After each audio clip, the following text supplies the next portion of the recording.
Karbi Anglong along kedo Khasi akhei atum Thoh Lyngdoh arong aje Mesen pen kepachun pon. Karbi Anglong angkang pelong kado kawe constituency ko da trok angbong Khasi akhei kedo lake amri chinthong socheng amreng dhansri socheng dhenta korkanthi singhason lapen lumbajong along henlu.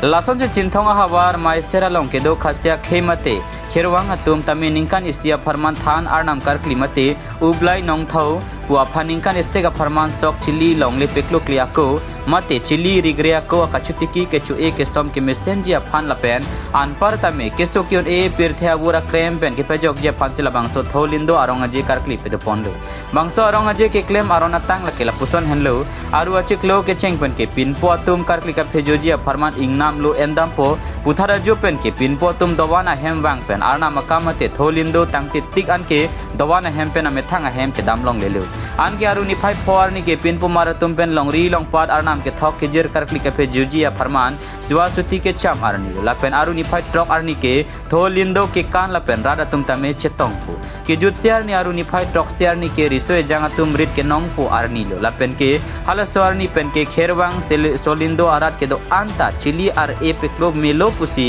alang le tum pen than ponpo nona puson khigang thi marona tang incholi maphan Karbi Anglong autonomous council pen kelang kalana akinang son binong sonsi nona por Karbi Anglong autonomous council CEM Dr. Tuliram Ronghang CEM ang hoi kang ni pen labang so dimaklong an humridam si kherwang ari chua hem tame timrang ponpo la pen karpi kape jojia diman tame semar ponpo an parta towar pen chenglok tipolong Khasi bhavan tame kimrang ponpo pu che chaksi Karbi Anglong along ke do Khasi akhei to phan aprang anat japon tanglo wathat lang so pen khorsing teron ang ke pol ya birta malang news